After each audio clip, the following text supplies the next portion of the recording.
अस्सलाम वालेकुम स्टूडेंट्स। आज के लेक्चर के अंदर हम एक नया टॉपिक स्टार्ट करते हैं, आइसोटोप्स और उनका यूजेस। अब आइसोटोप्स क्या होते हैं? जितने भी एटम्स होते हैं उनके अंदर जो है एक स्पेसिफिक नंबर ऑफ प्रोटॉन्स और नंबर ऑफ न्यूट्रॉन्स हैं। अब अगर हाइड्रोजन है तो हाइड्रोजन के जितने भी एटम्स होंगे उनके अंदर एक प्रोटॉन होगा।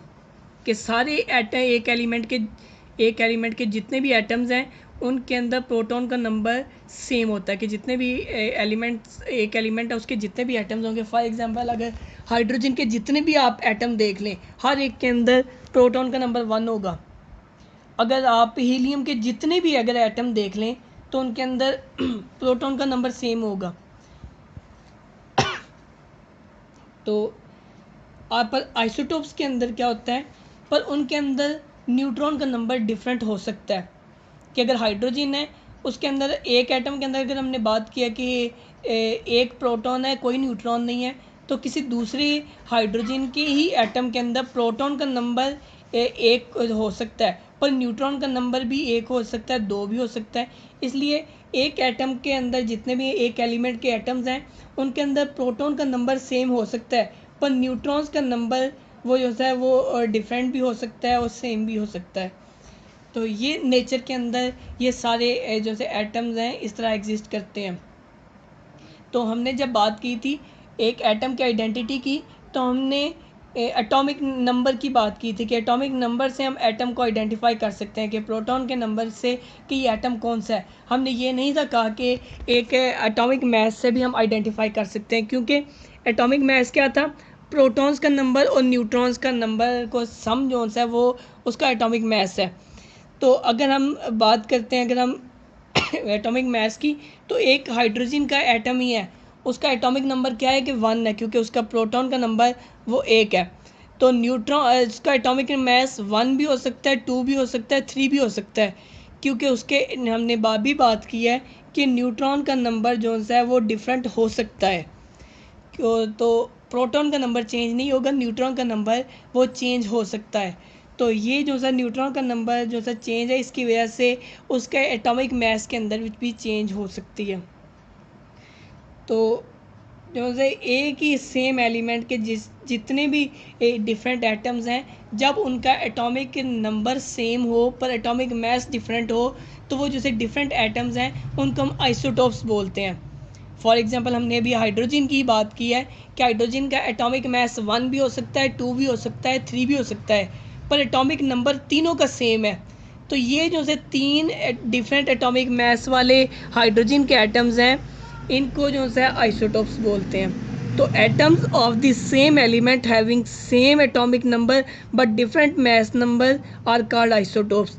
कि ऐसे सेम एलिमेंट के ऐसे एटम्स जिनका एटॉमिक नंबर सेम है पर एटॉमिक मास या मास नंबर डिफरेंट है, उनको हम आइसोटोप्स बोलते हैं। फॉर एग्जांपल हाइड्रोजन है, उसके 3 आइसोटोप्स नेचर में एग्जिस्ट करते हैं। तो हाइड्रोजन का जो एटॉमिक मास है वो जो है उसके अंदर न्यूट्रॉन का नंबर है वो 0 भी हो सकता है, 1 भी हो सकता है और 2 भी हो सकता है। तो इसी तरीके से हम जो है वो आइसोटोप्स की एग्जांपल्स देखते हैं। तो सबसे पहले हम हाइड्रोजन की एग्जांपल देखते हैं। तो हाइड्रोजन के अंदर जो पहला इसका आइसोटोप है उसके अंदर 1 प्रोटॉन है, 1 प्रोटॉन है, 1 इलेक्ट्रॉन है, मतलब कि इसका एटॉमिक मास भी 1 है, इसका एटॉमिक नंबर भी 1 है। तो ये जो 1 वाला है इसको हम प्रोटियम बोलते हैं। दूसरा इसका आइसोटोप है, इलेक्ट्रॉन 1 है, प्रोटॉन भी 1 है, मतलब एटॉमिक नंबर इसका 1 ही है, पर इसका एटॉमिक मास इसका न्यूट्रॉन का नंबर चेंज हो गया, 1 आ गया, तो इसका एटॉमिक मास क्या हुआ, 2 हो गया।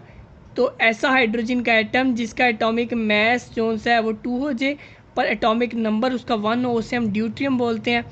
अगला आइसोटोप इसका एटॉमिक मास जो इसका प्रोटॉन का नंबर भी 1 ही है, इलेक्ट्रॉन का नंबर भी 1 ही है, मतलब इसका एटॉमिक नंबर 1 ही है, पर न्यूट्रॉन का नंबर एक एक्स्ट्रा आ गया कि पहले कोई नहीं था, उसके बाद 1 आया, उसके बाद 2 आ गया।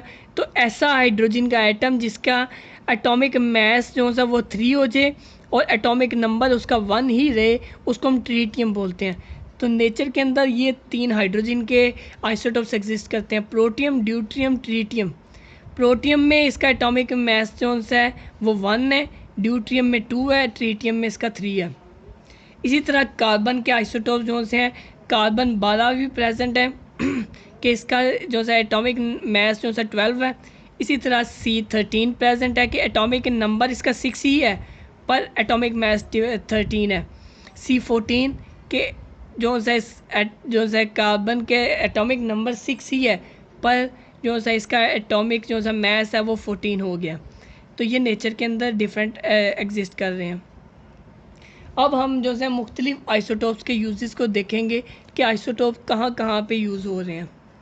तो जो कार्बन 14 आइसोटोप है कार्बन का, उसे हम प्लांट्स की एज को कैलकुलेट करने के लिए यूज़ करते हैं कि इससे हम अंदाज़ा लगा सकते हैं इसको देख के कि वो एटम जोन्स है वो कितनी एज है उस प्लांट की। जो नाइट्रोजन 15 है उसको हम नाइट्रोजनस फर्टिलाइज़र्स जो है प्लांट्स के लिए हैं उनके वो उसका जो है प्लांट्स के ऊपर जो है नाइट्रोजनस फर्टिलाइज़र का जो इफ़ेक्ट है हम उसको जो है देखने के लिए ये नाइट्रोजन 15 को यूज़ करते हैं। सोडियम 24 है उसको हम ब्लड की सर्कुलेशन को स्टडी करने के लिए यूज़ कर रहे हैं। जो फास्फोरस 32 है उसको हम ब्लड कैंसर और बोन कैंसर के ट्रीटमेंट में यूज़ कर रहे हैं। क्रोमियम 15 को हम जो है रेड ब्लड सेल्स के पेशेंट्स के अंदर उसकी डेफिशिएंसी को देखने के लिए हम यूज़ करें कि रेड ब्लड सेल्स की जो है वो कितने जो है वो उसको देखने के लिए कि पेशेंट के अंदर जो ब्लड डेफिशिएंसी हो रही है उसको हम देखते हैं क्रोमियम 51 को। इसके अलावा आयरन 59 को हम बॉडी के अंदर जो सी आयरन की एब्जॉर्प्शन हो रही है उसकी स्टडी के अंदर हम यूज़ कर रहे हैं। कोबाल्ट 60 को हम कैंसर के ट्रीटमेंट के अंदर यूज़ कर रहे हैं। आयोडीन 131 को हम जो है गाइटर की जो है डिज़ीज़ हो जाती है उसकी हम स्टडी करने के लिए हम इसको यूज़ कर रहे हैं। तो आज के लेक्चर के अंदर इतना ही, बाकी इंशाल्लाह हम नेक्स्ट लेक्चर्स के अंदर डिस्कस